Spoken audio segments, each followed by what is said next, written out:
Bonjour à tous et bonjour à toutes, chers frères chrétiens. Les 4 sceaux du livre de l'Apocalypse sont ouverts. Il était très nécessaire pour moi de vous éclairer parce que le 4e sceau est sur le point de s'ouvrir.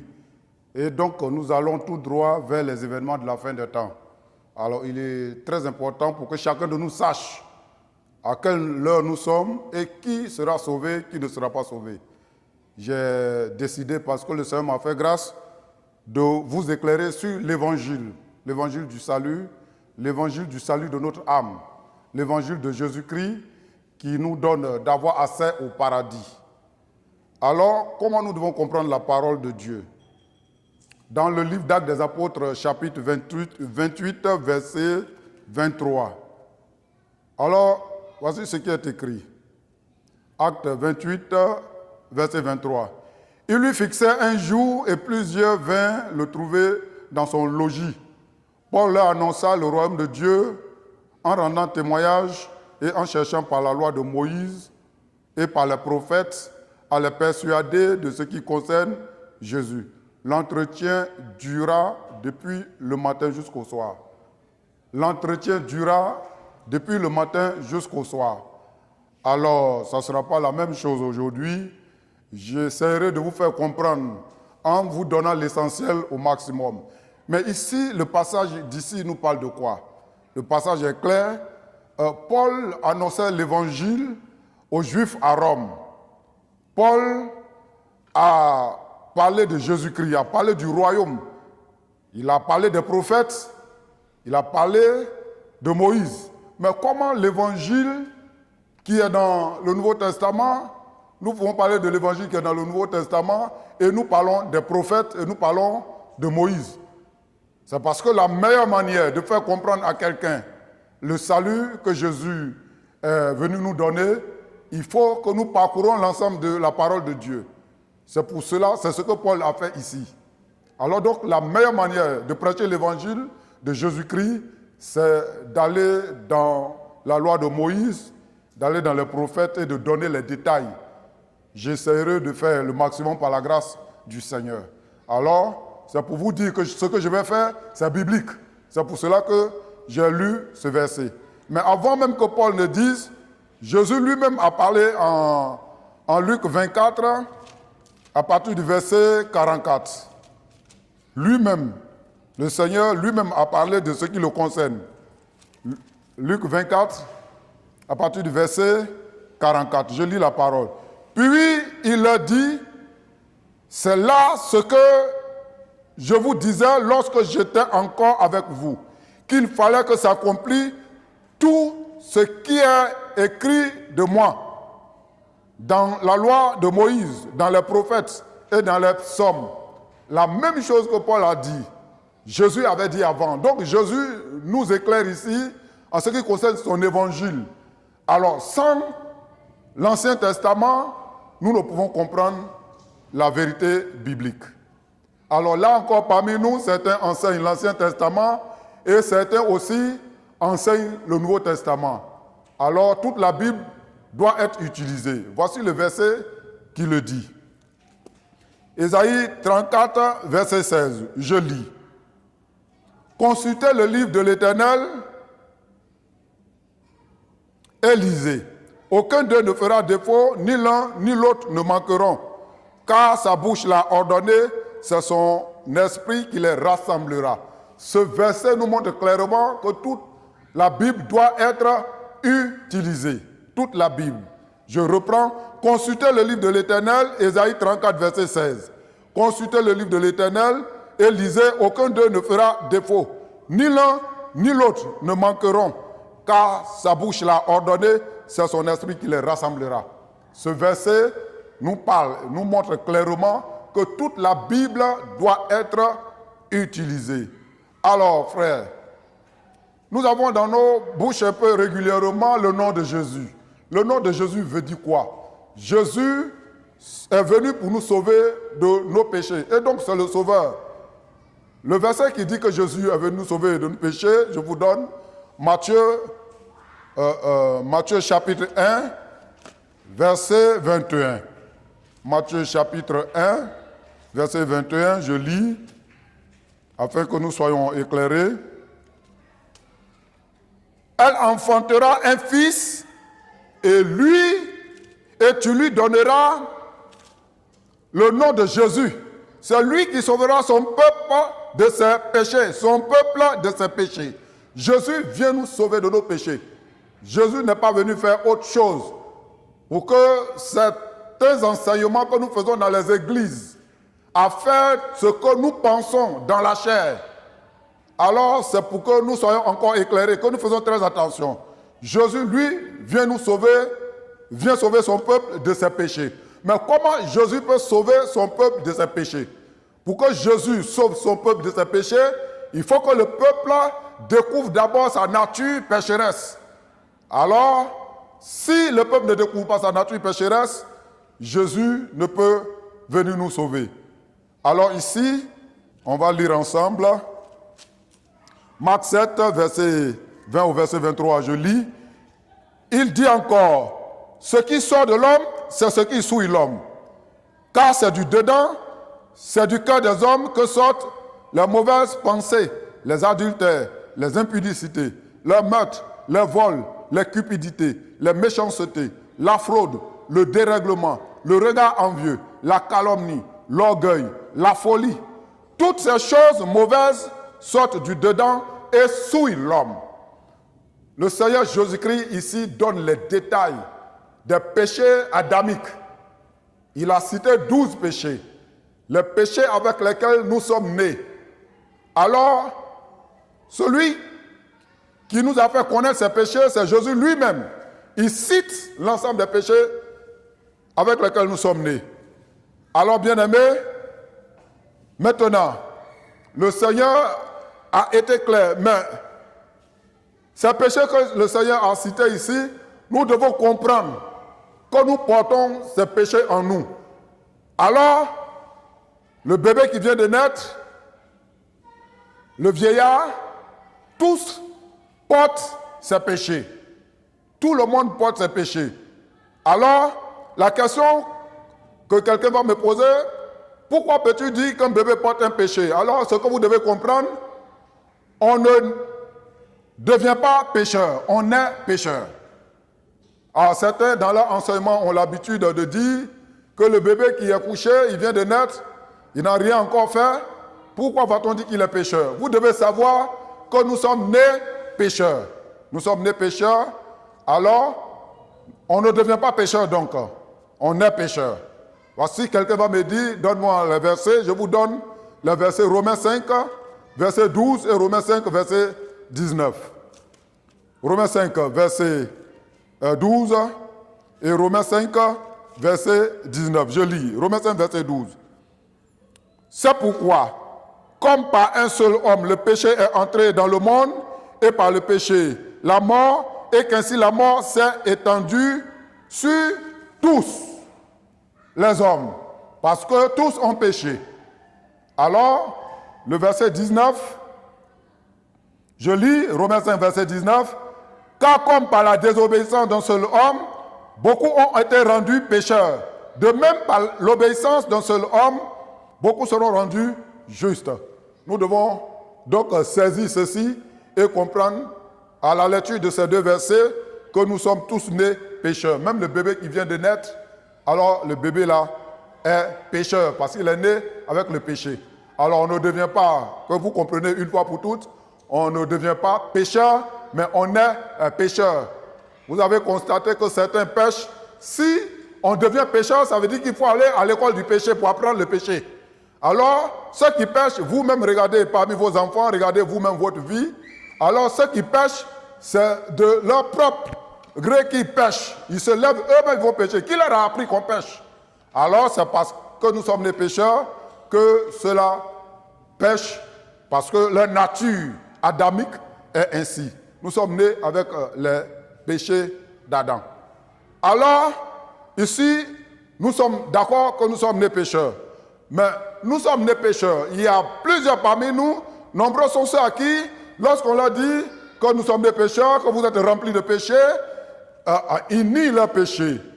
Alors, Jésus cite tout à l'heure dans Marc 7, verset 20 au verset 23, que c'est du dedans du cœur des hommes. Il n'a pas dit c'est du dedans de certains cœurs. Il a dit c'est du dedans des cœurs. Alors, ces péchés que Jésus a cités dans Marc 7, 20 à 23, ces péchés-là sont en toutes les créatures humaines. Tous les péchés qu'il a cités, chacun a ses péchés en lui. Alors, pour que nous puissions, bien-aimés, reconnaître que nous avons ces péchés en nous, Dieu, dans toute sa puissance, va poser des actes dans nos différentes, dans l'Ancien Testament. Nous n'avons pas compris lorsque le Seigneur a donné la loi à Moïse. Dieu donne la loi à Moïse, Dieu donne la loi des commandements, composés des 10 commandements et des 613 articles de loi. Dieu donne aussi la loi cérémonielle, qu'on peut appeler la loi du pardon des péchés. Alors Dieu donne cette loi-là à Moïse. Donc Dieu a donné 2 types de lois. La loi des commandements et la loi cérémonielle. La loi du pardon des péchés. Alors, la loi de commandement, Dieu a donné à Moïse. Cette loi, nous n'avons pas compris les raisons pour lesquelles Dieu a donné la loi. Jusqu'à présent, plusieurs parmi nous, et c'est l'objectif de mon enseignement d'ailleurs. Alors, l'évangile que je suis en train de vous annoncer, c'est pour que vous soyez éclairés et que vous puissiez comprendre comment aller au paradis. Comment on peut naître de nouveau, comment on peut avoir accès au paradis. Comment on peut être pur?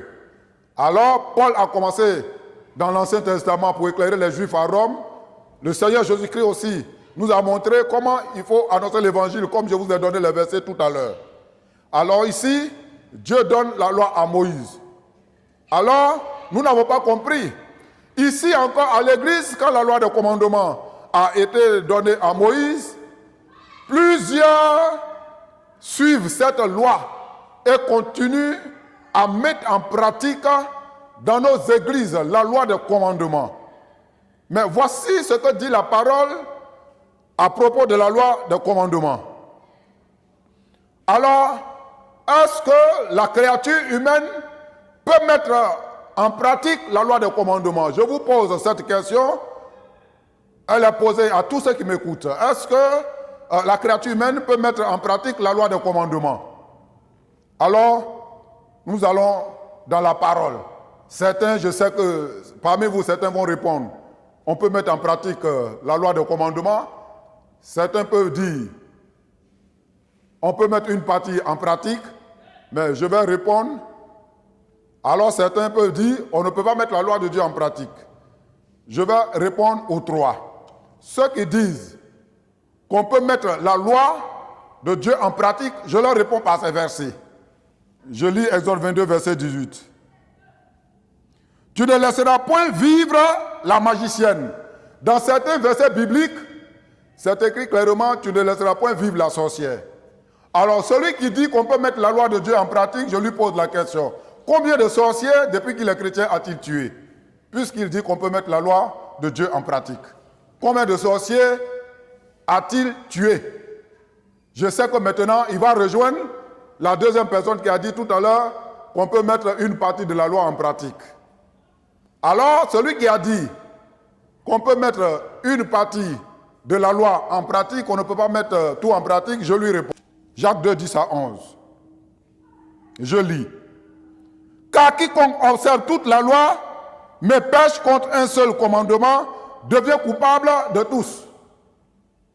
Alors, celui qui a dit qu'on peut mettre une partie de la loi de Dieu en pratique, voici sa réponse.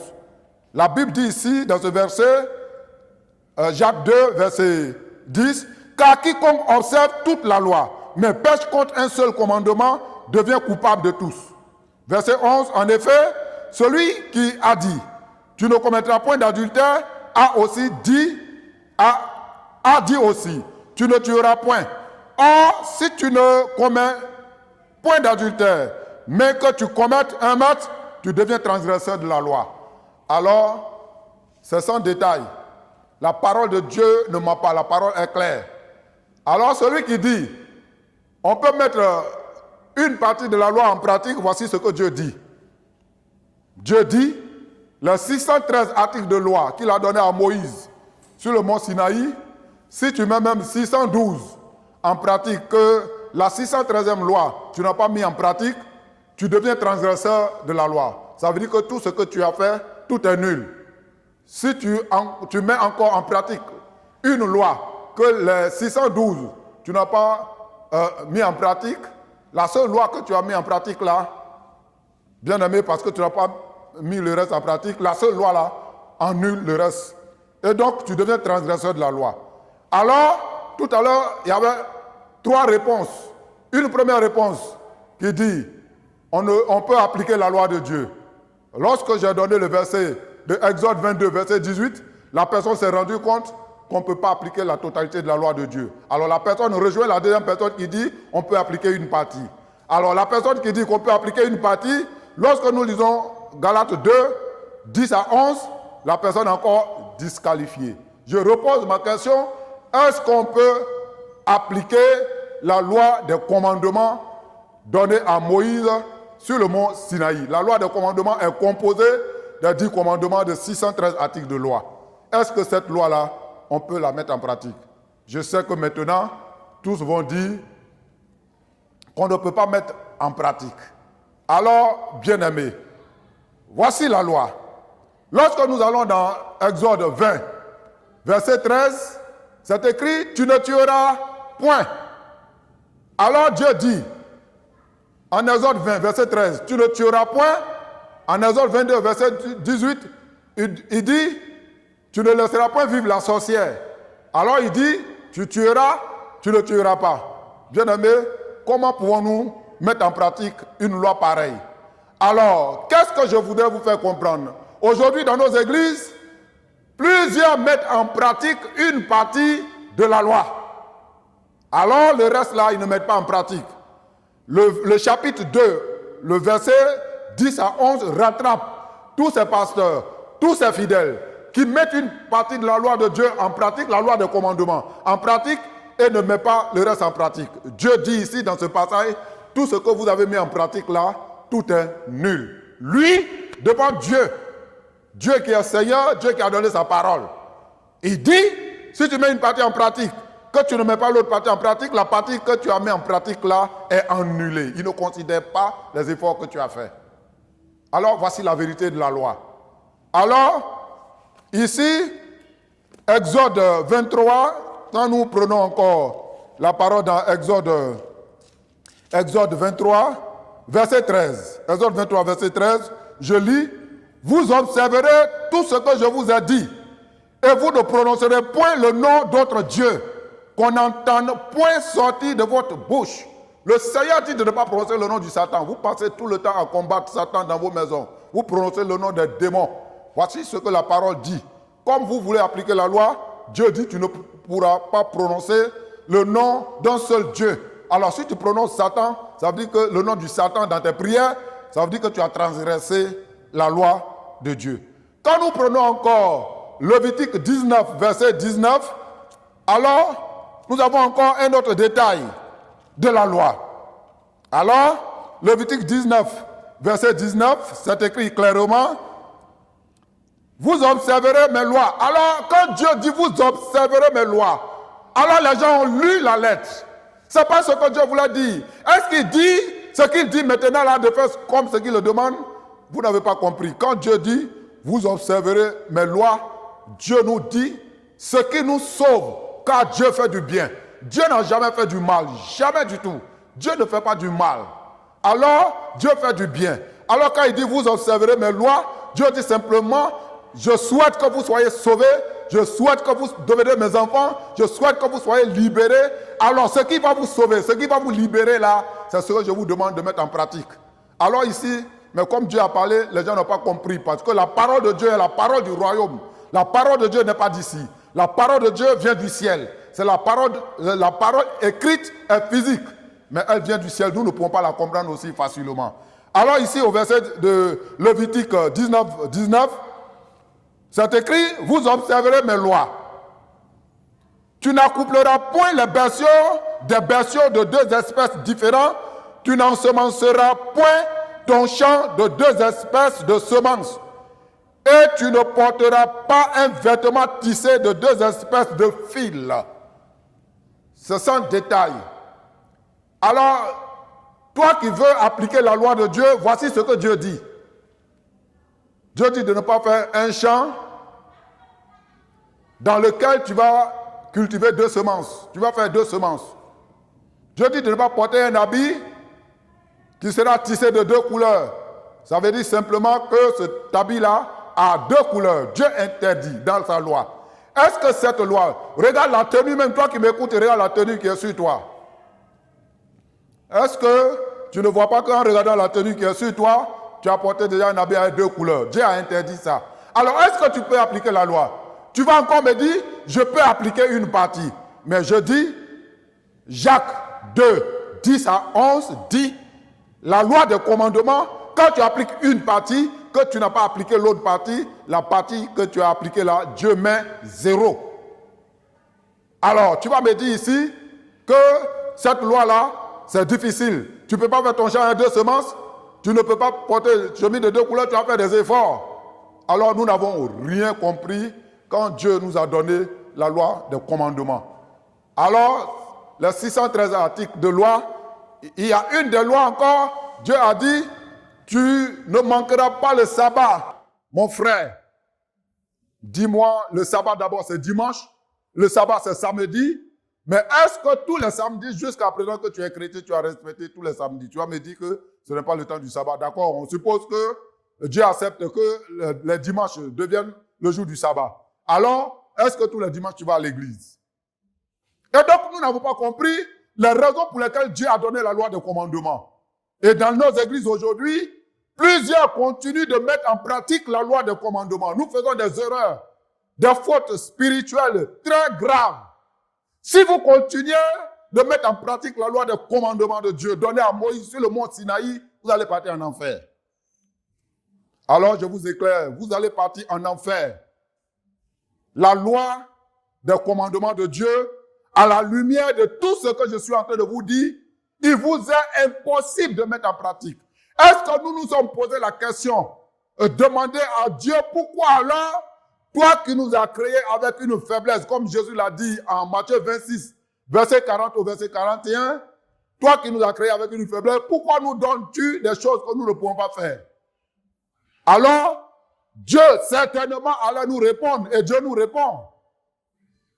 Alors, bien-aimés, nous nous levons par nos propres forces et nous voulons mettre en pratique la loi de commandement de Dieu. Alors, nous ne pouvons pas mettre en pratique. Alors, voilà ce que Dieu dit. Vous me suivez très bien. Pour ceux qui continuent de mettre la loi de commandement en pratique, parce que la loi de commandement dit, fais ceci, ne fais pas ceci. Fais ceci, ne fais pas ceci. C'est ce que la loi de commandement dit. Alors, aujourd'hui dans les églises, d'autres s'efforcent par les jeunes, par les prières, à mettre en pratique la loi de Dieu. Alors, quand nous lisons Jacques, nous nous rendons compte que la loi de Dieu là, ce n'est pas comme ça que nous avons compris. Parce qu'il dit, si tu commets l'adultère et que tu n'as pas tué, alors tu vas dire, comme je commets l'adultère, que je ne tue pas, je suis en train, ce que je peux là, je suis en train de faire. Dieu dit, c'est pas comme ça. Lui, en tant que Dieu qui donne sa loi, ce n'est pas comme ça que lui, il nous traite. Alors, si tu veux appliquer la loi, applique tout. Ou si tu ne peux pas appliquer, cherche à comprendre pourquoi il a donné. Que le Seigneur Jésus-Christ nous bénisse. Alors ici, nous continuons. Donc, la parole ici, dans le livre de Galates. Alors, à tous ceux qui sont en train de mettre en pratique la loi de commandement donnée à Moïse sur le mont Sinaï. Cette parole, ce passage que je vais donner maintenant s'adresse à tous ceux-là. Galates 3, verset 10 au verset 11. Et je lis. Car tous ceux qui s'attachent aux œuvres de la loi sont sous la malédiction. Tous ceux qui s'attachent aux œuvres de la loi sont sous la malédiction.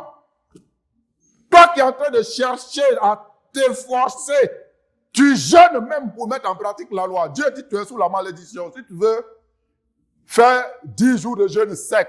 Dieu dit, tu es sous la malédiction avec tes 10 jours de jeûne sec. Si tu veux, il faut t'enfermer dans la maison pour ne pas voir la lumière, pour ne pas voir les gens, pour ne pas pécher. Alors Jésus dit que tu as des péchés en toi, des péchés de naissance. Il a cité ces péchés-là, Marc 7, 20 au verset 23. Tu as ces péchés en toi. Si tu veux, il faut t'enfermer. Les péchés-là sont assis en toi. Il faut te cacher. Alors, si tu veux, lutte sur toi-même. Fais tout ce que tu peux faire, mais tu as ces péchés en toi. La parole est claire ici. Toi qui veux appliquer la loi de commandement. Car tous ceux qui s'attachent aux œuvres de la loi sont sous la malédiction. Et donc, aujourd'hui à l'église, certains mettent les gens sous discipline. Ou quand une jeune fille tombe enceinte à l'église, ou bien quand un frère pose tel acte, quand une sœur pose tel acte, le pasteur lui-même qui est rempli des mêmes péchés que le fidèle, parce que les péchés adamiques sont assis aussi dans le corps du pasteur. Les péchés adamiques sont aussi assis dans le corps de tous les fidèles. Alors pourquoi alors mettre un fardeau sur la tête de quelqu'un et lui dire, parce que tu n'es pas béni là, il faut prendre 3 jours de jeûne sec. Parce que tu continues de pécher, et donc pour arrêter de pécher, il faut prendre 10 jours de jeûne sec. Quand la personne prend les 10 jours de jeûne sec, quand il revient, le pasteur prie pour lui, quand ces problèmes continuent, on dit non, tu as péché. Même souvent, la personne est obligée de confesser les péchés qu'il n'a pas fait. En fait, vous n'avez pas encore compris, frère. Le Seigneur m'a fait la grâce de vous éclairer afin que vous puissiez comprendre toutes ces choses. Alors, Galates 3, 10 à 11. Car tous ceux qui s'attachent aux œuvres de la loi sont sous la malédiction. Car il est écrit, maudit est quiconque n'observe pas tout ce qui est écrit dans le livre de la loi et ne le met pas en pratique. D'accord, la parole est claire ici. Mais est-ce que tu peux mettre en pratique, frère? Comment Dieu peut donner sa loi pour que tu mettes en pratique? Le même Dieu qui donne sa loi pour que tu mettes en pratique, le même Dieu l'a dit que si tu mets en pratique, tu es maudit. Donc, il y a une raison pour laquelle Dieu a donné la loi. Sinon, il ne peut pas donner sa loi. Et puis, il dit que si tu mets en pratique, tu es maudit. Il donne encore une loi. Il dit, tu ne tueras point. Il dit, tue. Toi, tu peux mettre cette loi en pratique. Comment? Tu peux dire encore, je peux mettre une partie en pratique. Mais le livre de Jacques 2, 10 à 11 est clair. Que la loi de Dieu, on ne met pas une partie en pratique. Ce n'est pas possible. Alors, du coup, nous sommes confus. Nous devons nous poser la question, alors pourquoi alors Dieu nous a donné la loi? Tant bien même qu'il sait que nous sommes faibles. Il nous dit, tu ne tues pas. Des choses qu'il nous dit qu'on ne peut pas faire. Alors il nous dit encore, celui qui met en pratique la loi est maudit. Au verset 11, Galates 3, il dit, et que nul ne soit justifié devant Dieu par la loi. Cela est évident puisqu'il a dit, le juste vivra par la foi. Nul ne sera justifié devant Dieu par la loi. Nul ne sera justifié devant Dieu. Ça veut dire que Dieu ne t'enverra pas au paradis à partir de la loi. Si tu veux, il faut appliquer. Tu vas continuer d'appliquer, tu vas aller en enfer. Dieu dit clairement, nul ne sera justifié. C'est le juste qui va au paradis. Si tu n'es pas encore justifié, tu n'iras pas au paradis. Alors nul ne sera justifié par les œuvres de la loi. C'est écrit. C'est de la loi des commandements qu'il s'agit. Mais pourquoi toi, tu cherches tout faire pour être agréable à Dieu à partir de la loi des commandements? On ne devient pas agréable à Dieu à partir de la loi. Si tu veux, il faut t'efforcer. Les efforts que tu fais, c'est un effort inutile. Alors, la parole encore nous est adressée clairement en Galates 5, verset 4. Vous êtes séparés de Christ. Vous êtes séparés de Christ. Vous tous qui cherchez la justification dans la loi, vous êtes déchus de la grâce. Vous êtes séparés de Christ. Ça veut dire que tu n'es pas chrétien. Toi, tu cherches à devenir, tu cherches à passer par la loi pour devenir propre devant Dieu. Dieu dit, tu n'es pas chrétien. C'est à ceux-là que Jésus va dire, arrière de moi, je ne vous ai pas connu. Ils vont dire à Jésus, n'avons-nous pas prophétisé? N'avons-nous pas chassé les démons? Et Jésus leur dira, je ne vous ai pas connu. Parce que qu'il est écrit clairement dans ce verset Galates 5, verset 4. Vous êtes séparés de Christ. Vous tous qui cherchez la justification par la loi. Ça veut dire ceux qui cherchent à devenir propres devant Dieu en passant par l'application de la loi des commandements. Dieu dit ceux-là sont séparés de Christ. Et le verset continue. Vous êtes déchus de la grâce. Tu pries, tu roules, tu passes ton temps à pleurer. Tu as tout fait. Ce qui est en train de te détruire, c'est la loi des commandements. Parce que tu n'as pas compris. Vous êtes déchus de la grâce. Tu ne peux rien obtenir avec Jésus si tu continues d'appliquer la loi. Si tu meurs, tu vas en enfer. Parce que la loi des commandements donnée à Moïse sur le mont Sinaï là, le but pour lequel Dieu a donné, ce n'est pas ce que tu es en train de faire. Dieu n'a pas donné la loi à Moïse, la loi des commandements à Moïse pour qu'on mette en pratique. Là encore, j'ai jeté du feu sur certains. Ils vont dire que ah non, mais c'est pas possible. Dieu même dit on n'a qu'à mettre en pratique. Non, non, non. Vous n'avez pas compris en fait. Alors Dieu ne peut pas donner sa loi. Au même moment, il donne. Il dit si tu mets en pratique, tu es déchu de la grâce. C'est parce que nous n'avons pas compris. La question que vous devez me poser, pourquoi alors Dieu a donné sa loi? Je vous réponds, c'est écrit dans la parole de Dieu. Voilà les raisons pour lesquelles Dieu a donné sa loi à Moïse sur le mont Sinaï. Romains 5, Romains 3, 19 à 20. Romains 3, 19 à 20, je lis. Or, les raisons pour lesquelles Dieu a donné la loi de commandement à Moïse, ce n'était pas pour qu'on mette en pratique. Je souhaite qu'on écoute. Ce n'était pas pour qu'on mette en pratique la loi de commandement donnée à Moïse. Voici la réponse. Voici ce que dit la Bible à propos de la loi. Que vous êtes en train de mettre en pratique. Ce n'était pas pour qu'on mette en pratique. Voici la réponse que la Bible donne pour nous montrer que ce n'était pas pour mettre en pratique. Or, nous savons que, Romains 3, verset 19 à 20. Or, nous savons que tout ce que dit la loi, elle dit à ceux qui sont sous la loi, afin que toute bouche soit fermée et que tout le monde soit reconnu coupable devant Dieu. Alors, attention. Or, nous savons que tout ce que dit la loi, elle dit à ceux qui sont sous la loi, afin que toute bouche soit fermée et que tout le monde soit reconnu coupable devant Dieu. Dieu a donné la loi pour que tu sois reconnu coupable devant lui. Le verset 20 nous éclaire encore. Car nul ne sera justifié devant Dieu par les œuvres de la loi, puisque c'est par la loi que vient la connaissance du péché. Eh, mon frère, ma sœur, c'est par la loi que vient la connaissance du péché. Dieu a donné la loi afin que tu puisses connaître que tu es pécheur. Le péché que Jésus a cité tout à l'heure. Tu ne peux reconnaître ces péchés-là en toi, ces péchés adamiques. Tu ne peux les reconnaître que par la loi de Dieu. Il fallait que Dieu te donne la loi. Si Dieu ne te donnait pas la loi, tu n'allais pas reconnaître que tu es pécheur. La loi te donne de connaître que tu es pécheur. Alors les raisons pour lesquelles Dieu a donné la loi afin que nous reconnaissons que nous sommes remplis de péchés. Puisque cette loi-là, nous ne pouvons pas mettre en pratique. Alors Jésus est venu sauver les pécheurs. Si tu ne découvres pas que tu es rempli de péchés, comment celui qui vient sauver les pécheurs va te sauver? Il faut que tu reconnaisses que tu es pécheur. Alors parmi nous, il y a certains, quand on les rencontre, ils disent, bon, il y a une étape, je sais, il y a une étape à laquelle on arrive et qu'on ne peut pas être encore appelé pécheur. Mais alors quand on n'est pas encore arrivé à cette étape-là, nous devons reconnaître que nous sommes pécheurs. Alors, certains parmi nous sont toujours en train de dire, moi je ne pêche pas, moi je ne suis pas pécheur.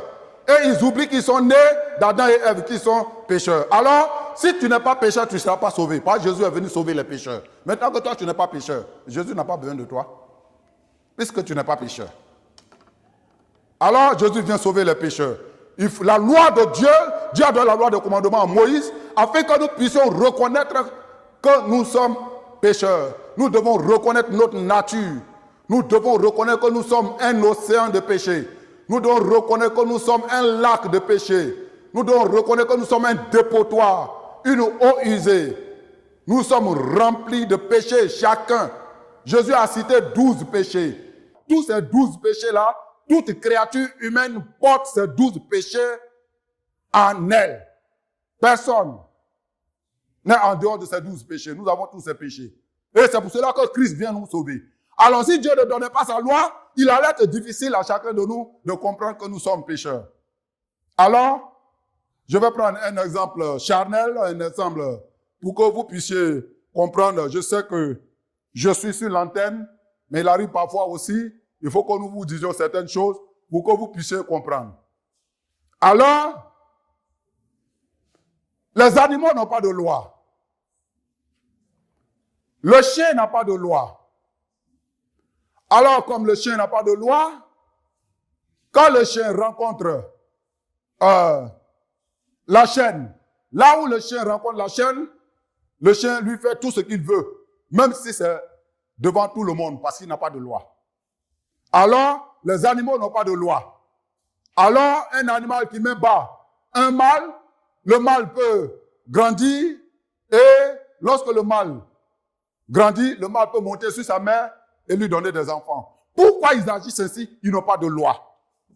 Mais nous là, Dieu nous donne la loi afin que face à la loi, nous puissions reconnaître ce que nous sommes. Nous prenons Romains 7, verset 7 au verset 8. Alors, là encore, le verset nous éclaire les raisons pour lesquelles Dieu nous a donné la loi. Romains 7, verset 7 au verset 8. Que dirons-nous donc? La loi est-elle péché? Loin de là. Mais je n'ai connu le péché que par la loi. Écoutez la parole de Dieu. Je n'ai connu le péché que par la loi. Aïe. Je n'ai connu le péché que par la loi. Car je n'aurais pas connu la convoitise si la loi nous dit tu ne convoiteras point. Si la loi nous dit tu ne convoiteras point. Je n'aurais pas connu la convoitise si la loi nous dit tu ne convoiteras point. Et donc, c'est clair. La loi que Dieu nous a donnée, Dieu a donné à Moïse sur la montagne de Sinaï, la loi de commandement, nous donne de comprendre ce que nous sommes. Révèle la loi de Dieu, la loi de commandement révèle notre nature pécheresse. Nous devons prendre conscience de ces péchés. Nous devons comprendre dans les détails que nous ne pouvons rien sans Dieu, que nous sommes des pécheurs. Au verset 8, Romains 7, verset 8. Et le péché, saisissant l'occasion, produisit en moi, par le commandement, toutes sortes de convoitises. Car sans loi, le péché est mort. Sans loi pour le chien, le péché est mort. Sans loi pour les animaux, le péché est mort. Alors, bien-aimés, sans loi pour nous, le péché est mort. Quand il y a la loi, le péché naquit. La loi donne vie au péché. La loi nous donne de voir ce que nous sommes. La loi révèle les péchés qui sont en nous. Vous devez comprendre que la loi est un miroir.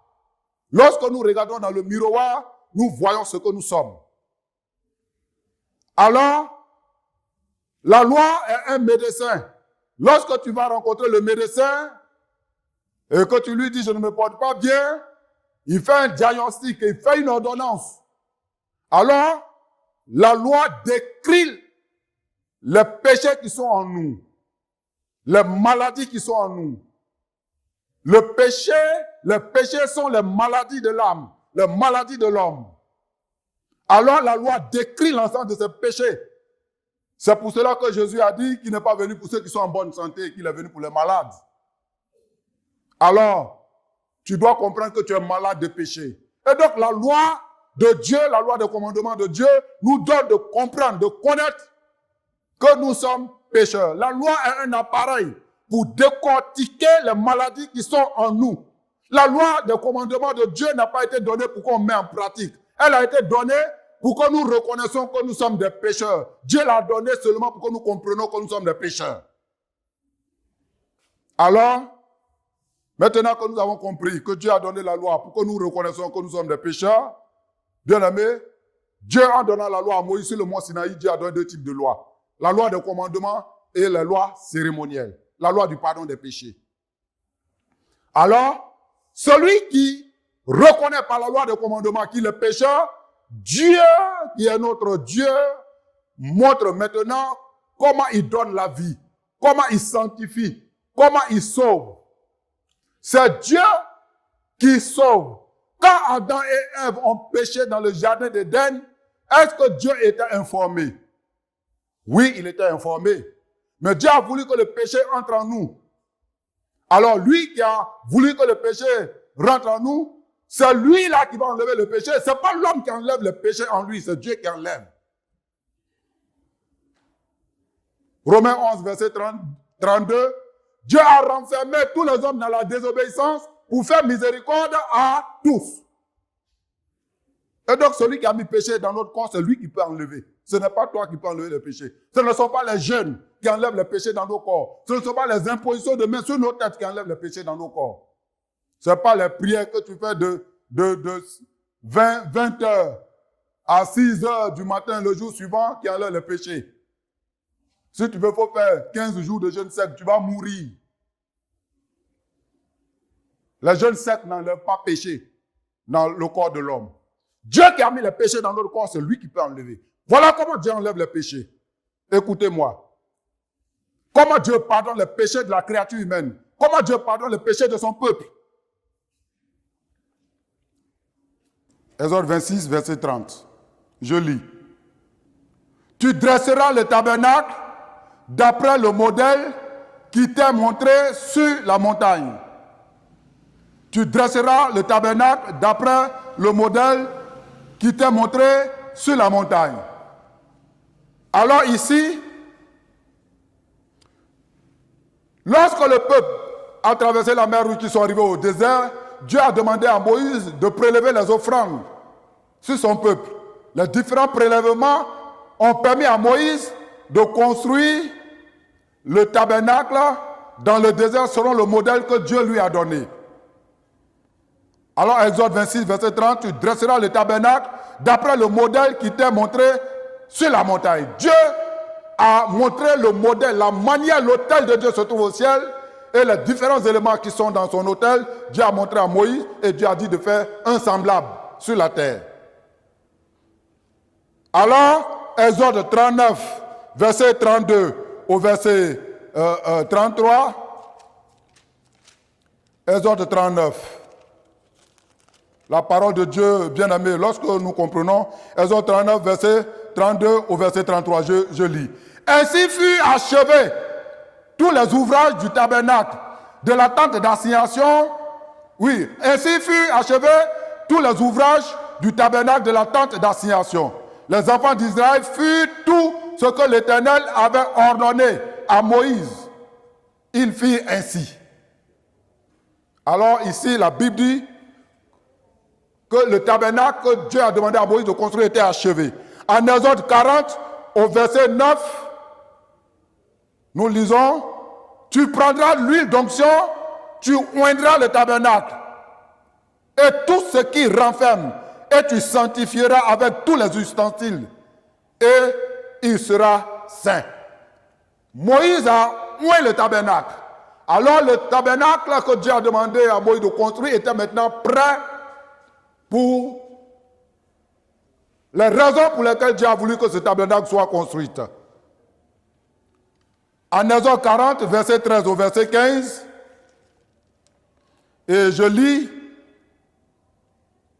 verset 13 au verset 15, tu revêtiras Aaron de vêtements sacrés, tu l'oindras et tu sanctifieras, et tu le sanctifieras, pour qu'il soit à mon sacerdoce, pour qu'il soit à mon service dans le sacerdoce. Tu feras approcher ses fils, tu les revêtiras de tuniques, et tu les oindras, comme tu auras oint leur père, pour qu'ils soient à mon service dans le sacerdoce. Cette onction leur assurera à perpétuité le sacerdoce parmi leurs descendants. Alors, Dieu oint Aaron, Dieu oint les enfants d'Aaron, et Dieu oint tout ce qui était dans leur rein qui n'était pas encore né. Tout ce qui était dans leur rein qui n'était pas encore né. Dieu les oint. Pour dire, et lorsque nous lisons ce passage, nous nous rendons compte que tout ce qui devait descendre, puisque c'est la famille que Dieu a choisi afin qu'il travaille pour lui dans le sacerdoce, dans le tabernacle. En dehors d'Aaron, en dehors de ses fils et ses descendants, Dieu ne pouvait pas agréer un sacrifice. Si ce sacrifice n'est pas fait par la famille d'Aaron, par Aaron et ses enfants et ses petits-fils. Alors, c'est ici que Dieu les a consacrés. Alors, nous revenons dans Exode, dans Lévitique 4. Alors, Lévitique 4, c'était le sacrifice quotidien. Ici, nous lisons le verset 27. Si c'est quelqu'un du peuple qui a péché involontairement en faisant contre les commandements de l'Éternel, des choses qui ne doivent point se faire et en se rendant ainsi coupable et qui viennent à découvrir le péché qu'il a commis, il offrira en sacrifice une chèvre, une femelle sans défaut pour le péché qu'il a commis. Il posera sa main sur la tête de la victime expiatoire qu'il égorgera dans le lieu où l'on égorge des holocaustes.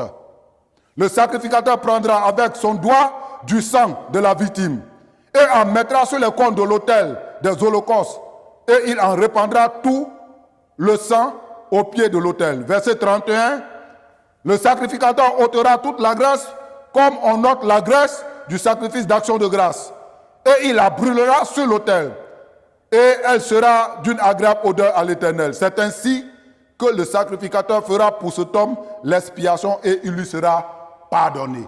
Et il lui sera pardonné. Alors, c'est bien écrit, il sera pardonné. Comment Dieu pardonne? Ici, c'était le sacrifice quotidien. Alors, Dieu ne pardonne pas, que vous puissiez comprendre, Dieu ne pardonne pas comme nous pensons en allant devant Dieu par le pardon verbal. La Bible dit dans Hébreux 9, verset 22, sans effusion de sang, il n'y a pas de pardon pour les péchés. Vous devez comprendre, ici, le peuple d'Israël, après la construction du tabernacle, Dieu a demandé à ce que le peuple vienne faire des offrandes. Alors, on parle d'offrande lorsqu'il y a péché. C'est quand quelqu'un pêche qu'il envoie une offrande. Comme le peuple est pécheur, alors Dieu va montrer ici comment il pardonne les péchés de son peuple. Lévitique chapitre 4, le péché quotidien. Alors, Dieu demande à ce que chaque enfant d'Israël vienne au-devant de lui. Il y avait différentes sortes de sacrifices. Mais lorsque nous rassemblons l'ensemble des sacrifices, nous nous rendons compte qu'en fait, chacun faisait au moins par jour, chacun venait une fois au moins devant Dieu par jour. C'est pour cela qu'il a dit sacrifice quotidien. Alors, il a dit aussi sacrifice quotidien, parce que chaque jour, on péchait, et donc chaque jour, la personne devait se présenter devant Dieu. Alors, comment cela se faisait, comme Dieu vient de lire? La personne envoie un animal sans défaut. Un animal sans défaut, la personne impose les mains sur la tête de l'animal. La personne confesse ses péchés devant la tente d'assignation. La personne confesse ses péchés, les deux mains sur la tête de l'animal. Alors, lorsque la personne finit de confesser tous ses péchés, les péchés passent sur la tête de l'animal. Comme l'animal a pris les péchés de l'homme, l'animal meurt. Le salaire du péché, c'est la mort. Au lieu que l'homme meure pour ses péchés, l'animal meurt à la place de l'homme, pour les péchés de l'homme. L'animal est donc égorgé. Celui qui amène l'animal, lui-même, il égorge. Les enfants d'Aaron, qui étaient sacrificateurs, prennent le sang de l'animal. Alors, ils aspergent sur ordre de Dieu, selon que Dieu a ordonné à Moïse de le faire. Sur les cônes de l'autel des holocaustes. L'autel des holocaustes était dans le parvis.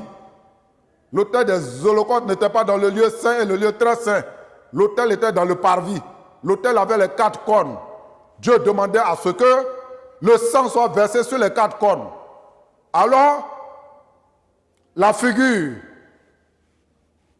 de l'autel des holocaustes, la figure était carrée.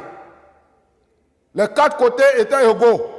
Qu'est-ce que Dieu voulait dire par les 4 côtés égaux? Péché est égal à péché. petit péché, grand péché, c'est la même chose devant Dieu. Alors il fait l'ouverture de l'autel des holocaustes carré. Il y avait 4 cornes. Les 4 cornes représentaient le livre des œuvres au ciel devant Dieu, le livre de péché. Alors les péchés de l'homme sont inscrits dans 2 endroits différents. Dans le livre des œuvres au ciel et sur la table de nos cœurs. Alors, le sacrificateur prend le sang, il verse sur les cornes de l'autel. Ça veut dire simplement que les péchés que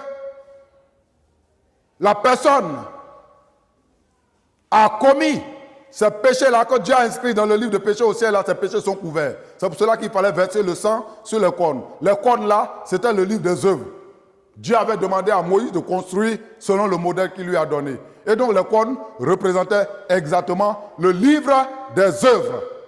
Le livre de péché qui se trouve au ciel. Quand nous commettons un péché, c'est écrit au ciel. Alors, comme la personne a commis un péché, alors le sacrificateur mettait le sang sur les cornes de l'autel pour que le péché qui est dans le livre des œuvres au ciel soit couvert. Dieu ordonnait que le sang soit versé au pied de l'autel. Le pied de l'autel était notre cœur. Pourquoi notre cœur? Notre cœur est une chair. Nous sommes chair. Nous avons été faits de poussière. Dieu a pris la poussière pour créer l'homme. Alors, nous avons été faits de la terre. Dieu demande à ce que le sang soit versé à terre. C'est de notre chair qu'il s'agissait.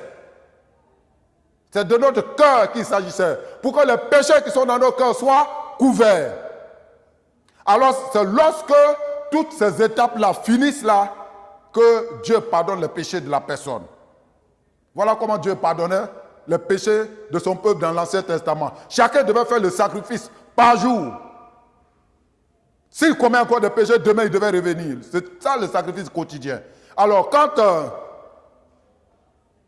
le peuple faisait ça régulièrement, comme l'homme était pécheur, que l'homme ne peut pas faire aussi souvent les choses de Dieu comme il le faut, l'homme n'arrivait plus à faire. Dieu a ordonné à Moïse que le pardon des péchés se fasse une fois par an. Le sacrifice qui était quotidien est devenu un sacrifice annuel. Le livre de Lévitique 16 donne les détails. Quand nous prenons Lévitique 16, à partir du premier verset au dernier verset, nous avons les détails du sacrifice annuel. Alors le verset 21 et le verset 22 nous parlent de l'imposition des mains d'Aaron. Aaron était le souverain sacrificateur. Il était souverain. Il était sacrificateur en chef. Alors le souverain sacrificateur, lui, représente le peuple. Dans ce passage, Aaron représentant le peuple d'Israël. Alors, Dieu a demandé à ce que le peuple envoie devant Aaron 3 animaux. Là encore, il y avait différentes sortes de sacrifices. Mais ce qui est important ici, ce que nous devons comprendre, c'est ce que je vais enseigner. Alors, le reste dans vos lectures, vous allez prendre connaissance du reste des sacrifices. Alors ici, les 3 animaux que le peuple envoyait devant Aaron, le taureau appartenait à Aaron et à sa famille. Aaron imposait la main sur le taureau. Il confessait sur la tête du taureau les péchés de sa famille et ses propres péchés. Alors avant que Aaron ne travaille pour le peuple, il faut que lui-même d'abord soit saint. Aaron imposait la main sur la tête du taureau, il confessait ses péchés. Il confessait les péchés de sa famille. Alors c'est Dieu qui a voulu ainsi. Lorsque Aaron fait ainsi, les péchés d'Aaron et les péchés de sa famille viennent sur le taureau par imposition de main. Alors faites attention aux impositions de main que les gens font sur vos têtes dans les églises. Alors si ta situation est grave, que tu n'as rien compris, si celui qui t'impose la main, sa vie n'est pas propre, il te détruit. C'est avec Dieu que toutes ces choses, les gens ont triché. Aaron impose, comme Aaron aussi avait le péché en lui, que sa famille péchait, alors Aaron impose la main sur le taureau et transfère ses propres péchés, les péchés des membres de sa famille sur le taureau. Aaron égorgeait le taureau et recueillait son sang. Les 3 animaux, il y avait 2 boucs pour le peuple. Dieu demandait à ce que Aaron fasse un tirage au sort. Il y avait un bouc pour l'Éternel et un bouc pour Azazel dans le désert. Le bouc de l'Éternel, Aaron imposait la main et confessait le péché d'Israël. Après avoir confessé le péché du peuple d'Israël, la main sur la tête du taureau, Alors, tous les péchés du peuple, c'est Dieu qui a voulu ainsi. Tous les péchés du peuple, automatiquement que Aaron confesse les péchés d'Israël, les met sur la tête du bouc, tous les péchés du peuple reviennent sur le bouc. Alors Aaron égorgeait le bouc. Le salaire du péché, c'est la mort. Romains 6, verset 23. Sans effusion de sang, il n'y a pas de pardon pour les péchés. Hébreux 9, verset 22. Alors, Aaron prenait le sang et rentrait dans le lieu très saint une fois par an. Lévitique 16, chapitre 16. Il rentrait dans le lieu très saint une fois par an. Alors, le sang que Aaron a recueilli des différentes impositions de main, Aaron asperge sur le propitiatoire, la couverture de l'arche de l'alliance dans le lieu très saint. Il y avait des rituels qu'il devait faire dans le lieu très saint. Alors, Aaron finissait le rituel à la lumière de la parole de Dieu dans le livre de Lévitique. Lorsque Aaron finit, il y avait un deuxième bouc. Aaron impose ce ordre de Dieu. Les mains sur le bouc qui devait aller au désert. Il confesse les péchés d'Israël. Alors, le bouc est pris. À l'instant qu'il finit, le bouc est pris et transféré, amené directement au désert. Le bouc restait au désert pour Azazel. Le bouc errait dans le désert et le bouc mourait pour les péchés d'Israël. Lorsque Aaron finit, selon que Dieu a donné l'ordre, alors il vient devant le temple. Ce qui avait lieu de faire, il finit. Le peuple d'Israël était invité. Parce que le sacrifice annuel est fait. Une fois que ce sacrifice finit, bien aimé, le peuple devenait saint. Puisque le péché du peuple a été transféré, alors, le péché du peuple est transféré sur l'animal du sacrifice. Le peuple devient saint. Alors, pour un an, maintenant que le peuple est devenu saint, Dieu devient favorable. Chaque fois que le peuple devient saint, Dieu devient favorable. Quand on est saint, Dieu est saint. Dieu ne peut que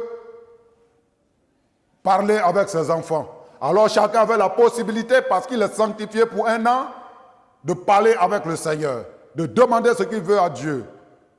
Dieu était avec eux régulièrement parce qu'ils sont sanctifiés, selon la volonté de Dieu, selon les lois cérémonielles de Dieu, les lois des sacrifices, les lois du pardon des péchés données à Moïse.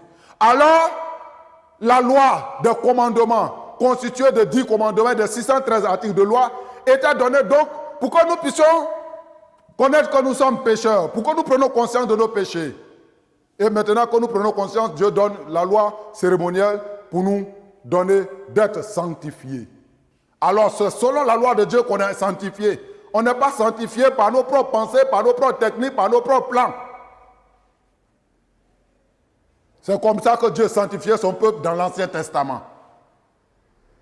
Et cela devait être chaque année.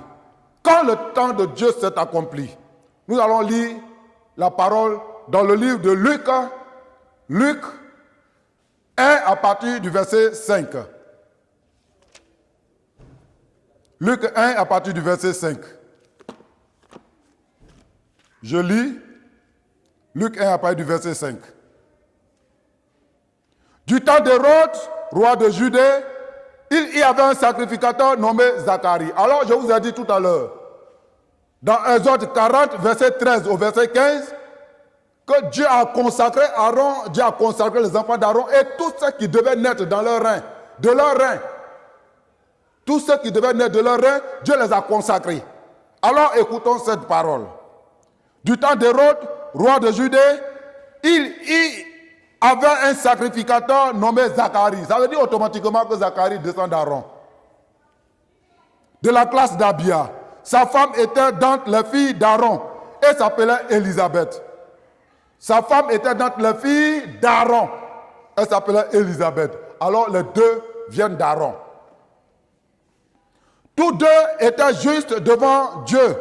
observant d'une manière irréprochable tous les commandements et toutes les ordonnances du Seigneur. Il n'avait point d'enfant parce qu'Élisabeth était stérile. Et ils étaient l'un et l'autre avancés en âge. Or, pendant qu'il s'acquittait de ses fonctions devant Dieu, selon le tour de sa classe, il fut appelé par le sort, d'après la règle du sacerdoce, à entrer dans le temple du Seigneur pour offrir le parfum. Toute la multitude du peuple était dehors en prière à l'heure du parfum. Verset 11. Alors un ange du Seigneur apparut à Zacharie et se tint debout à droite de l'autel des parfums. Zacharie fut troublé en le voyant et la frayeur s'empara de lui. Mais l'ange lui dit, ne crains point Zacharie, car ta prière a été exaucée. Ta femme Élisabeth enfantera un fils et tu lui donneras le nom de Jean. Il sera pour toi un sujet de joie d'allégresse et plusieurs se réjouiront en sa naissance. Verset 14. Alors le verset 13, c'est écrit clairement. Mais l'ange lui dit, ne crains point Zacharie, car ta prière a été exaucée, ta femme Élisabeth t'enfantera un fils et tu lui donneras le nom de Jean. C'est de Jean-Baptiste qu'il s'agit. Si Zacharie et sa femme Élisabeth sont descendants d'Aaron et qu'ils mettent au monde un enfant, l'enfant descend aussi d'Aaron. Et donc Jean-Baptiste était arrière-petit-fils d'Aaron, le souverain sacrificateur. Jean-Baptiste était déjà oint en Exode 40, verset 13 au verset 15. Il naît. En Jean 1, verset 29, Jean va rendre témoignage de Jésus. Jean 1, verset 29, Jean dit ici, le lendemain, il vit Jésus venant à lui et il dit, voici l'agneau de Dieu qui ôte le péché du monde. Jean rend témoignage. Le nom agneau de Dieu, le nom agneau quitte où, frère? C'est depuis l'Ancien Testament. Ouvrez vos oreilles. Le nom agneau vient depuis l'Ancien Testament. Comment on peut appeler Jésus l'agneau? C'est parce que l'agneau prenait les péchés dans l'Ancien Testament. Voici Jean, qui est souverain sacrificateur, enfant d'Aaron, dit voici l'agneau qui vient ôter le péché du monde. Alors, Jésus aussi va rendre témoignage de Jean en Matthieu 11, 11. Jésus va rendre témoignage de Jean en Matthieu 11, 11. Je lis Matthieu 11, 11. Matthieu 11, 11. Je vous le dis en vérité, parmi ceux qui sont nés de femmes, il n'en a point paru de plus grand que Jean-Baptiste. Cependant, le plus petit dans le royaume des cieux est plus grand que lui. Cette parole que Jésus prononçait ici, bien aimé, c'était fort. C'était une parabole. Les paraboles de Jésus, ce sont les paroles du royaume. Les paroles du royaume, il n'est pas donné à ceux à qui Dieu n'a pas fait grâce de comprendre. Alors, Jésus dit, de tous ceux qui sont nés de femmes, Jean était le plus grand. Jésus veut simplement dire que Jean-Baptiste représentait l'humanité. Pourquoi Jean peut être le plus grand? Pourquoi Jésus peut rendre témoignage de Jean en disant que Jean est le plus grand de tous ceux qui sont nés de femmes? Il voulait simplement dire, moi j'interprète cette parole pour que nous comprenions. Alors il voulait simplement dire que Jean est le représentant de l'humanité tout entière. Mais il dit, le plus petit dans le royaume des cieux est plus grand que lui. Il voulait simplement dire que Jean n'est pas grand au ciel. Sur la terre, Jean est grand. Il représente l'humanité, mais au ciel là, Jean n'est pas le plus grand. C'est pour cela qu'il a dit, le plus petit dans le royaume des cieux est plus grand que lui. Celui qui est grand sur la terre ne peut pas être grand dans le ciel. Alors, frère, voici une parole que nous n'avons pas comprise ici dans le livre de Jean. Jean, chapitre 1, verset 5 au verset 6, 7. Je lis rapidement. La lumière, lui, dans les ténèbres, et les ténèbres ne l'ont point reçu. il y eut un homme envoyé de Dieu. Son nom était Jean. Il vint pour servir de témoin, pour rendre témoignage à la lumière, afin que tous crussent par lui. Afin que tous crussent par lui. Pas afin que tous crussent en lui, mais afin que tous crussent par lui. Celui qui n'a pas compris le ministère de Jean-Baptiste, c'est fini, il ne comprendra pas l'évangile de Jésus. Afin que tous crussent par Jean. C'est la parole qui dit, au verset 7, chapitre 1 du livre de Jean. Il n'était pas lumière, mais il parut pour rendre témoignage à la lumière, frère. Alors, un événement important va se produire. Mais, vous devez comprendre, avant que je ne vous explique cet événement important, voici ce que Jésus a dit en Matthieu 11, verset 25. Matthieu 11, verset 25. Je lis. En ce temps-là, Jésus prit la parole et dit, « Je te loue, Père, Seigneur du ciel et de la terre, de ce que tu as caché ces choses aux sages et aux intelligents, et de ce que tu les as révélées aux enfants. » Ah. Jésus dit ici que l'évangile est caché. Dieu a caché la vérité, Dieu a caché l'évangile. Jésus nous révèle que Dieu a caché l'évangile. C'est Jésus qui le dit.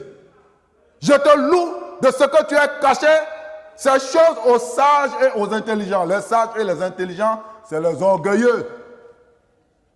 C'est les gens qui pensent qu'ils ont tout compris. Ils ne cherchent pas Dieu. Ils pensent qu'ils ont tout compris. Dieu ne peut pas se révéler à celui qui passe tout son temps à taper sa poitrine. À celui qui passe tout son temps à montrer qu'il connaît tout. Ils sont plusieurs à égarer les fidèles. Ils sont plusieurs à égarer toute une multitude dans les églises. Dieu ne se révèle pas. Dieu ne se montre pas. Dieu ne peut pas révéler l'évangile vrai à un orgueilleux. C'est ce que Jésus dit ici. Et de ce que tu les as révélés aux enfants. Les enfants, c'est les humbles. C'est ceux qui cherchent Dieu par tous les moyens. Ils cherchent Dieu. Dieu a dit, celui qui me cherche de tout son cœur, de toute son âme, de tout son être, je me laisserai voir par lui. Alors, c'est les plus petits, les enfants, les hommes. Dieu se révèle à ceux-là. Alors, un événement va se produire ici en Matthieu 3, verset 13 au verset 17. Matthieu 3, verset 13 au verset 17. Matthieu 3, verset 13 au verset 17, je lis. Alors Jésus vint de la Galilée au Jourdain, vers Jean pour être baptisé par lui. Mais Jean s'y opposait en disant, c'est moi qui ai besoin d'être baptisé par toi, et tu viens à moi. Jésus lui répondit, laisse faire maintenant, car il est convenable que nous accomplissions ainsi tout ce qui est juste. Et Jean ne lui résista plus. Dès que Jésus eut été baptisé, il sortit de l'eau et voici les cieux s'ouvrirent. Et il vit l'Esprit de Dieu descendre comme une colombe et venir sur lui. Et voici, une voix fit entendre des cieux ces paroles. Celui-ci est mon fils bien-aimé en qui j'ai mis toute mon affection. Un événement s'est déroulé entre Jésus et Jean-Baptiste au Jourdain. Jean-Baptiste était dans l'eau du Jourdain en train de baptiser. Jésus est venu à Jean-Baptiste. Jean savait que Jésus était Dieu. Jean a demandé à Jésus de le baptiser. Jésus a dit, laisse faire, car il est convenable que nous accomplissions ainsi tout ce qui est juste. Nous accomplissons, toi et moi, nous accomplissons ainsi tout ce qui est juste. Qu'est-ce qui est juste? Qu'est-ce que Dieu peut trouver juste? Jésus qui venait du ciel avec une bonne nouvelle. Qu'est-ce que Dieu peut trouver juste? C'est notre salut que Dieu peut trouver juste. Il dit, laisse faire car il est convenable que nous accomplissons ainsi tout ce qui est juste, tout ce qui peut sauver. Jésus voulait dire, la manière, le Père, Dieu le Père, veut que les choses se fassent, laisse, nous allons faire ainsi. Ce n'est pas moi, Jésus, qui dois te baptiser, c'est toi, Jean, qui dois me baptiser. Alors, la Bible dit que Jean n'a pas résisté à Jésus. Jésus s'est agenouillé devant Jean dans le Jourdain. Voici comment Jésus a été baptisé. Jean va lever les deux mains et poser sur la tête de Jésus dans le Jourdain. Jean confesse le péché de l'humanité tout entière en tant que représentant de l'humanité. En tant que petit-fils d'Aaron. Parce que dans l'Ancien Testament, c'est Aaron qui passait le péché du peuple d'Israël sur l'animal du sacrifice. L'animal prenait le péché et l'animal était tué. Le sang était pris et le rituel était fait. Comme Dieu a oint Jean-Baptiste dans les reins d'Aaron et de ses enfants, Jean, qui était né de père et de mère homme, était digne pour représenter la créature humaine. Jésus venait du ciel, Jean vient de la terre. Les deux se rencontrent pour une finale. Jésus a une partie homme, Jésus a une partie Dieu. Pour dire que Jésus venait régler le problème entre Dieu et l'homme. Les deux se rencontrent dans le Jourdain. Jean met les deux mains sur la tête pour transférer, comme son ancêtre Aaron faisait, le péché de l'humanité tout entière, d'Adam et Ève au bébé qui n'est pas encore né. Au dernier bébé qui va naître avant la fin du monde. Jean transfère le péché de l'humanité tout entière. Le péché passé, présent et futur. Jean transfère tout sur la tête de Jésus par imposition de main. Il confesse les péchés, il transfère tous les péchés sur Jésus au Jourdain et baptise Jésus. Alors, écoutez-moi. Jésus n'a pas pris le péché à la croix. Je vous ai donné les détails. Il y a des heures, beaucoup de temps déjà que je suis en train de vous enseigner. Ouvrez vos oreilles et lisez les versets que je vous ai donnés. Celui qui continue de dire Jésus a pris nos péchés à la croix. Jésus a pris nos péchés à la croix. Le verbe prendre, Jésus a pris nos péchés. Avec le verbe prendre, ce verset n'existe pas dans la Bible. Jésus n'a pas pris les péchés à la croix, mon frère. Tu continues de dire Jésus a pris les péchés à la croix, tu iras en enfer. Je vous donne le détail de la façon les péchés de l'humanité ont été pris par Jésus. Jean transfère Jean-Baptiste, qui a été agréé par Dieu, transfère le péché de l'humanité tout entière sur Jésus en le baptisant au Jourdain. Alors, celui qui m'écoute, à l'instant qu'il est en train de m'écouter, s'il croit que les péchés de l'humanité qui ont été transférés sur Jean, sur Jésus, que les péchés de l'humanité, que Jean-Baptiste a transférés sur Jésus, dans le Jourdain, s'il croit que ces péchés étaient aussi parmi, celui-là n'a plus de péché dans l'âme. À l'instant qu'il m'écoute, qu'il croit que ces péchés aussi étaient parmi les péchés que Jean-Baptiste a transférés sur Jésus, celui-là n'a plus de péché dans l'âme. Il devient saint, il devient pur. Les démons qui sont assis dans son corps sortent. Les liens parentaux n'ont plus de pouvoir sur lui. Les liens ancestraux n'ont plus de pouvoir sur lui. Les envoûtements, les empoisonnements mortels n'ont plus de pouvoir sur lui.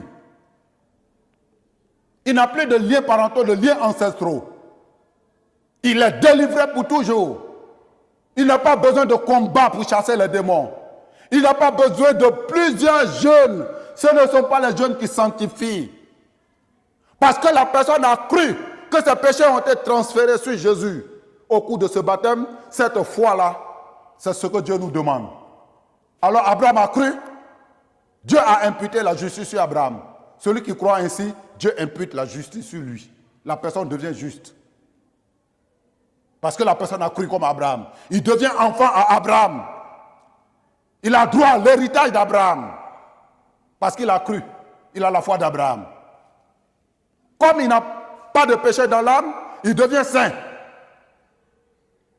Il est sanctifié une fois pour toutes. Il est purifié. Parce que c'est l'âme qui va au paradis. Les péchés adamiques sont assis dans notre âme. Lorsque nous croyons au baptême de Jésus, le péché quitte notre âme. Quand les péchés adamiques sont assis dans notre âme, Satan est assis dans notre âme avec tous ses démons pour nous envoûter, nous détruire, nous anéantir, faire de nous tout ce qu'il veut, nous malmener à volonté. Alors, on ne peut pas avoir accès au paradis avec le péché dans l'âme, parce que l'âme doit aller vers Dieu pur.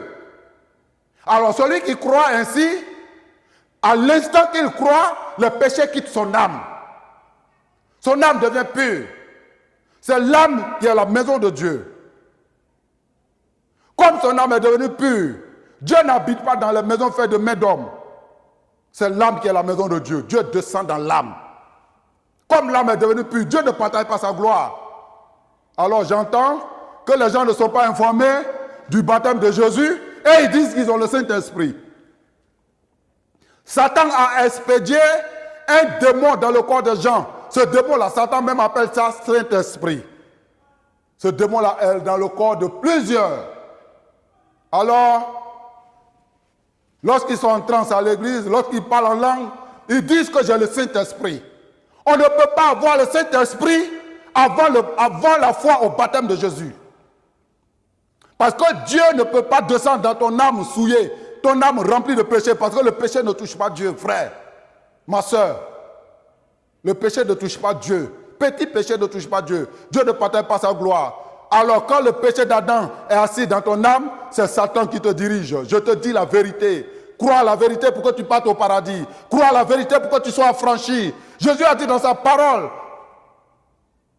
dans Jean 8, verset 30 au verset 32, si vous gardez ma parole, vous serez mes disciples. Vous connaîtrez la vérité et la vérité vous affranchira. C'est lorsque nous sommes informés de cette vérité que nous devenons libres. Parce que nous échappons aux démons et à Satan pour toujours. Parce que tu n'as plus de péché dans l'âme. Lorsque tu n'as plus de péché dans l'âme, Satan sort avec tous ses bagages.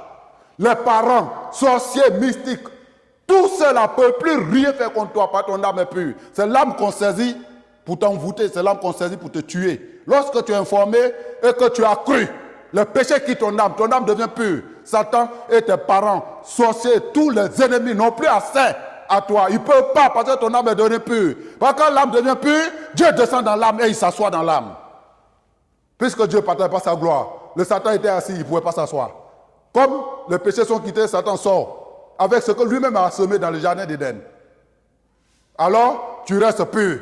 Toi maintenant, tu restes pur et Dieu maintenant descend en toi. C'est pour cela, après le baptême de Jésus, le Saint-Esprit est descendu sur Jésus. Pour que nous puissions comprendre que c'est après la foi au baptême. Le Saint-Esprit qui est descendu sur Jésus après le baptême, c'était pour nous expliquer que c'est après la foi à ce baptême qu'on reçoit le Saint-Esprit. Parce que c'est ça qui te donne d'être dégagé du péché de l'âme. Alors, là la question se passe. Jésus sort de l'eau, le ciel s'ouvre. Le ciel s'ouvre. Dieu passe au ciel pour parler. Pourquoi Dieu passe au ciel pour parler? Qu'est-ce que Dieu disait? Dieu disait simplement, il a ouvert le ciel. Dieu disait simplement, le baptême de mon fils qui vient de se produire, c'est au cours de ce baptême que mon fils a pris le péché du monde. Celui qui croit, j'ai ouvert le ciel. Il rentrera au ciel, il sera sauvé. Celui qui demande quelque chose, le ciel est ouvert. Je vais descendre sur la personne. Alors c'est pour cela que Dieu a parlé à partir du ciel. C'est après le baptême de Jésus que Dieu a ouvert le ciel. Pour dire, le problème qui était entre vous et moi là, c'était un problème de péché. Mais c'est fini, j'ouvre le ciel. Croyez seulement à ce baptême qui a ôté vos péchés et vous allez au paradis. Alors, Jésus sort de l'eau. Matthieu 4, Jésus va aller au désert. Je vous ai dit tout à l'heure qu'il y a un bouc qui était parti au désert. Jésus va au désert pour accomplir la loi de ce bouc. Le bouc l'a gêné au désert. Le bouc est mort de faim au désert. Jésus va mourir de faim au désert pour accomplir cette loi du bouc Azazel, du bouc qui allait au désert dans l'Ancien Testament. Jésus va aussi aller au désert pour accomplir cette loi, pour aussi mourir pour 40 jours de jeûne. Il sort, il obtient la victoire sur le diable. Frère, tout ce qui s'est déroulé dans l'Ancien Testament, l'imposition des mains que Aaron faisait sur les animaux, c'est la même chose que Jean-Baptiste est venu faire. Dieu nous donnait de comprendre comment il allait sauver l'humanité.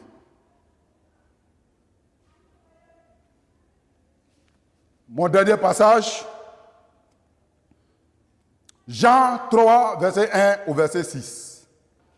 Mais il y eut un homme d'entre les pharisiens nommé Nicodème, un chef des Juifs, qui vint lui auprès de Jésus de nuit et lui dit, Rabbi, nous savons que tu es un docteur venu de Dieu, car personne ne peut faire ces miracles que tu fais si Dieu n'est avec lui. Alors Nicodème était charnel, Jésus était spirituel. Jésus lui répondit, en vérité, je le dis, si un homme ne naît de nouveau, il ne peut voir le royaume. Si un homme ne naît de nouveau, il ne peut voir le royaume. Alors Jésus était clair. Au verset 4, Nicodème lui dit, comment un homme peut-il naître quand il est vieux? Peut-il entrer dans le sein? Peut-il rentrer dans le sein de sa mère et naître? Jésus répondit, en vérité, je te le dis, si un homme ne naît d'eau et d'esprit, il ne peut entrer dans le royaume de Dieu. Ce qui est né de la chair est chair, ce qui est né de l'esprit est esprit. Jésus parle avec Nicodème des conditions de notre salut. Jésus parle des conditions de notre salut. Nicodème vient à Jésus de nuit, il dit à Jésus, personne ne peut faire ce que tu fais s'il n'est de Dieu. Jésus, qui était spirituel, lui dit, en vérité, si tu ne nais de nouveau, tu ne peux voir le royaume. Jésus était en train de lui expliquer, on ne peut pas le comprendre, on ne peut pas comprendre sa parole. On ne peut pas comprendre ce qu'il est venu annoncer si on ne naît de nouveau. La Bible que nous avons ici, cette Bible, personne ne peut comprendre cette Bible s'il n'est né de nouveau. Ce n'est pas possible. Alors Nicodème dit, lui il était dans la chair, il dit, comment quelqu'un qui est déjà devenu vieux peut rentrer dans le sein d'une mère et naître encore? Jésus lui dit, il enfonce encore le clou. En vérité, si tu ne nais d'eau et d'esprit, tu ne peux rentrer dans le royaume. Tu ne peux entrer dans le royaume. Jésus, ce que Jésus disait, Jésus expliquait simplement. Le baptême d'eau, pourquoi Jésus dit, si tu ne nais d'eau et d'esprit, c'est clairement du baptême de Jésus qu'il s'agissait. Ce n'est pas le baptême de l'homme. Ici, là, les hommes de Dieu n'ont pas encore compris, les fidèles chrétiens n'ont pas compris. Le baptême, est-ce que le baptême chrétien peut sauver? Non. Dans le baptême de Jésus, il y a eu des événements importants qui se sont déroulés. Je vous ai expliqué dans un de mes enseignements, lorsque Paul a rencontré les 12 disciples de Jean, Paul leur a posé la question, avez-vous reçu le Saint-Esprit? Ils ont dit, nous ne savons même pas ce qu'on appelle le Saint-Esprit. Jésus lui a dit, quel baptême vous avez reçu? Alors ça veut dire que le baptême de l'homme là ne peut pas donner à quelqu'un le Saint-Esprit. Alors, Jésus disait, si tu n'en es d'eau et d'esprit, Jésus expliquait à Nicodème simplement, mon baptême, c'est au cours de mon baptême que les péchés du monde, de l'humanité ont été transférés sur moi. Si tu crois là, tu es né d'eau. Ça veut dire que tu as été transformé, les péchés ont quitté ton âme par ta foi à mon baptême qui a ôté les péchés du monde. Comme le péché a quitté ton âme, tu es devenu pur, tu deviens une nouvelle personne, tu as changé. Comme les événements se sont déroulés dans l'eau là, tu es né d'eau. La parole est spirituelle. Si tu n'es né d'eau et d'esprit, naître d'esprit, c'est lorsque nous comprenons, nous croyons en Jésus. Il va plus loin dans le verset 6. Ce qui est né de chair est chair, ce qui est né d'esprit est esprit. Quand une souris met au monde un petit, c'est une souris. Quand un bouc met au monde un petit, c'est un bouc, c'est un cabri. Quand un bœuf met au monde un petit, c'est un bœuf. Quand une biche met au monde un petit, c'est une biche. Quand un homme met au monde un petit, c'est un homme. Quand Dieu met au monde un petit, c'est un enfant de Dieu. C'est pour cela que Jésus a dit, ce qui est né de chair est chair, ce qui est né d'esprit est esprit. Alors, ici, Jésus nous a éclairé sur les conditions du salut. Si tu n'es d'eau et d'esprit, tu ne peux rentrer dans le royaume. Jésus dit, on ne peut pas aller au ciel. On ne peut pas avoir la vie éternelle si on ne croit pas au baptême. C'est lui qui a déterminé. Si tu n'es d'eau et d'esprit, tu ne peux entrer dans le royaume. On ne peut pas aller au ciel si l'essentiel qui ôte les péchés de ton âme, parce que c'est l'âme qui va au paradis. L'essentiel qui ôte les péchés de l'âme, qui te rend pur. Si tu n'as pas cru, tu ne peux pas aller au ciel.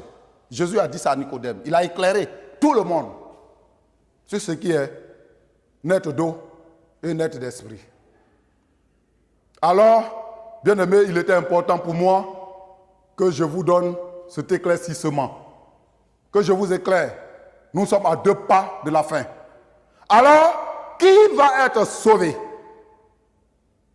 Celui qui sera sauvé, c'est lui qui croira au baptême de Jésus qui ôte les péchés du monde, à son sang qui les a effacés, à sa mort et à sa résurrection. C'est la foi la plus complète qui sauve. Jésus n'a pas pris les péchés à la croix. C'est une faute lourde. Car on ne peut frapper un voleur avant le vol. Vous avez vu une fois qu'on frappe un voleur avant qu'il ne vole? Non, c'est quand il finit de voler qu'on le frappe. Mais Jésus, on le frappait avant. Alors, on le frappait avant parce qu'il avait déjà pris le péché. Si Jésus était le voleur, ça veut dire qu'il avait déjà volé, c'est pour cela qu'on le frappait. Mais Jésus avait déjà pris le péché, c'est pour cela qu'on le frappait. Alors quand vous dites que Jésus a pris le péché à la croix, comment vous pouvez inverser les choses? Il a été condamné pour nos péchés. Il a souffert pour nos péchés. Il a payé le prix à la croix. Mais la croix était la prison. La croix n'était pas le lieu où il a pris le péché. Non. Car si nous disons que la croix est le lieu où Jésus a pris le péché,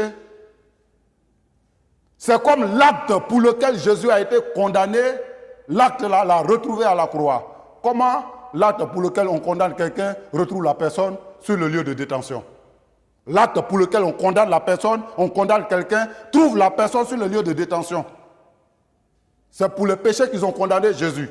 Si nous disons que Jésus a pris le péché à la croix, c'est comme l'acte l'a trouvé sur le lieu de détention. Pourquoi alors Ponce Pilate l'a jugé?